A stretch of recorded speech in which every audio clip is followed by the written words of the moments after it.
ज्योतिष में गण क्या है और उसका महत्व क्या है? क्या ये गण हमारे जीवन को या हमारे स्वभाव को प्रभावित करते हैं? क्या गण रिश्तों या संबंधों को प्रभावित करते हैं?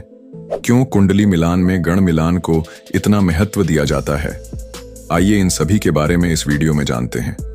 नमस्कार दोस्तों, ज्योतिष शास्त्र में कई ऐसे पहलू हैं जो हमारे व्यक्तित्व, स्वभाव और हमारे जीवन को गहराई से प्रभावित करते हैं।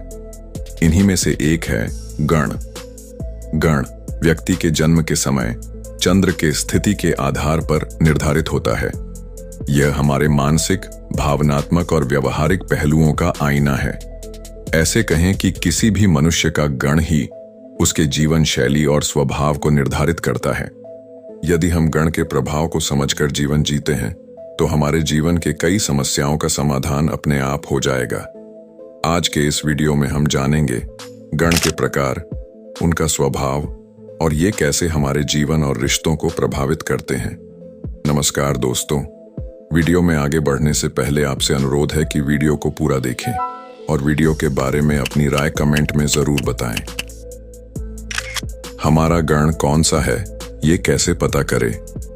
ज्योतिष में व्यक्ति के गण का निर्धारण चंद्र नक्षत्र के आधार पर होता है, यानी आपके जन्म के समय जो नक्षत्र था उसी से गण का पता चलता है। गण मुख्य रूप से 3 प्रकार के होते हैं: देवगण, मनुष्य गण और राक्षस गण। ज्योतिष में कुल 27 नक्षत्र हैं, जिनको 3 भागों में विभाजित किया गया है और हर नक्षत्र का एक विशेष गण होता है। देवगण में अश्विनी, मृगशिरा, पुनर्वसु, पुष्य, हस्त, स्वाति, अनुराधा, श्रवण और रेवती नक्षत्र आते हैं। मनुष्य गण में भरणी, रोहिणी, आर्द्रा, पूर्वा फाल्गुनी, उत्तर फाल्गुनी, पूर्वाषाढ़ा, उत्तराषाढ़ा, पूर्वा भाद्रपद और उत्तर भाद्रपद नक्षत्र आते हैं। राक्षस गण में कृतिका, आश्लेषा, मघा, चित्रा, विशाखा, ज्येष्ठा, मूल, धनिष्ठा और शतभिषा नक्षत्र आते हैं। स्क्रीन पर दिए गए इस चार्ट से आप अपना गण जान सकते हैं। अब आइए गण के अनुसार उनके स्वभाव को जानते हैं। दोस्तों, देवगण, मनुष्य गण या राक्षस गण के नाम सुनकर कई लोग गलत समझने लगते हैं कि देवगण के लोग अच्छे होते हैं या राक्षस गण के व्यक्ति बुरे होते हैं। कई पाखंडी ज्योतिषी भी ऐसा गलत प्रचार करते हैं।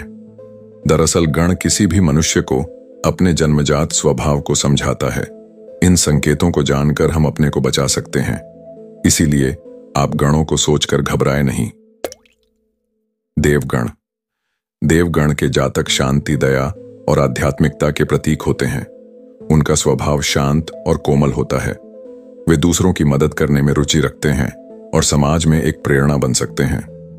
वह लोग बुद्धिमान और कम खाने वाले होते हैं। ऐसे मनुष्य बहुत ही कोमल हृदय के होते हैं। इनके विचार बहुत ही उत्तम होते हैं। इस गण के लोग दान पुण्य पर अत्यधिक विश्वास रखते हैं। ऐसे लोग ईश्वरीय शक्ति में अत्यधिक विश्वास करते हैं, यानी ये लोग धर्म, कर्म और पूजा पाठ करने वाले होते हैं। ये अपने परिवार के साथ साथ अन्य लोगों से भी प्यार करते हैं। देवता गण के लोग अत्यधिक भावुक होते हैं। इन्हें छोटी सी छोटी बात भी चुभ जाती है। ये लोग अक्सर अध्यात्म, शिक्षा या चिकित्सा जैसे क्षेत्रों में सफलता प्राप्त करते हैं। मनुष्य गण। ज्योतिष शास्त्र के अनुसार जिन लोगों का जन्म मनुष्य गण में होता है वह लोग धनवान होते हैं और ये लोग समाज में बहुत ही ज्यादा सम्मान को प्राप्त करते हैं। ये अपनी बातों को रखने में समर्थ होते हैं। मनुष्य गण के लोग कर्म करने पर विश्वास रखते हैं। इस प्रकार के लोग भविष्य की चिंता कम करते हैं और जीवन में स्थिरता को पसंद करते हैं। ये लोग न तो ज्यादा भाग दौड़ करने में विश्वास रखते हैं और न ही ज्यादा रुकने में विश्वास रखते हैं। ये अपनी जिम्मेदारियां को पूरी ईमानदारी के साथ निभाते हैं। मनुष्य गण के लोग व्यवहारिक और यथार्थवादी होते हैं। इन्हें संतुलित जीवन जीने में विश्वास होता है। वे दूसरों से मिलजुल कर काम करने में सक्षम होते हैं और हर स्थिति में समाधान खोजने का प्रयास करते हैं। ये लोग व्यापार, राजनीति और समाज सेवा में कुशल होते हैं। राक्षस गण। राक्षस गण के जातक उग्र, साहसी और दृढ़ निश्चयी होते हैं। ये लोग अपने तरीके से ही जीते हैं। इस गण के लोगों में लालच भी अधिक होता है और किसी चीज को पाने की मजबूत इच्छा शक्ति वाले होते हैं। इन लोगों में लड़ने की क्षमता अधिक होती है। यह किसी भी स्थिति का डट कर मुकाबला करते हैं।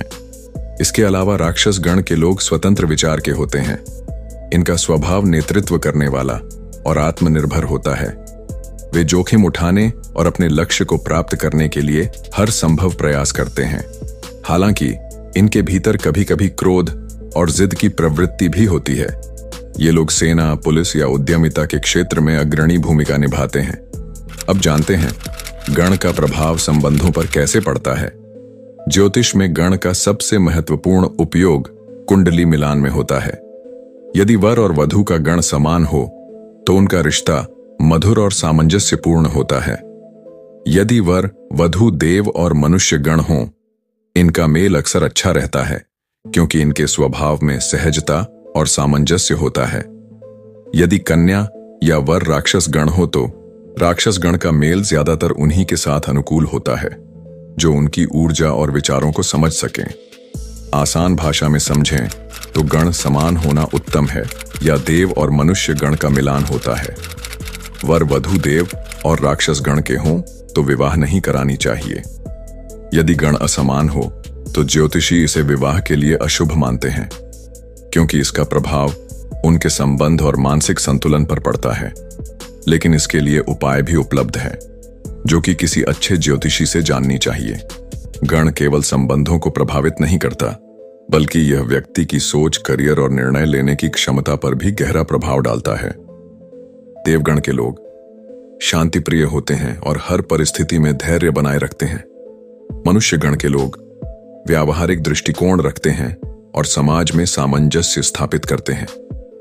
राक्षस गण के लोग अपने उद्देश्यों को पाने में किसी भी चुनौती का सामना करने के लिए तैयार रहते हैं। गण हमें अपने स्वभाव और जीवन के प्रति गहरी समझ प्रदान करता है। यह हमें यह सिखाता है कि हम कैसे अपनी कमियों को समझकर उन्हें दूर कर सकते हैं और जीवन को बेहतर बना सकते हैं। तो दोस्तों, ज्योतिष केवल भविष्य बताने का साधन नहीं है बल्कि यह हमारे जीवन को मार्गदर्शन देने का एक शक्तिशाली उपकरण है। आशा करते हैं कि आपको इस वीडियो में कुछ नया सीखने को मिला होगा। यदि आप ज्योतिष संबंधी सलाह चाहते हैं तो इंस्टाग्राम पर हमें मैसेज करें। ज्योतिष से जुड़े और भी विषयों को जानने के लिए हमारे चैनल को सब्सक्राइब करें और इस वीडियो को लाइक करें। वीडियो को शेयर जरूर करें। मिलते हैं अगले वीडियो में किसी नई जानकारी के साथ। तब तक के लिए नमस्कार।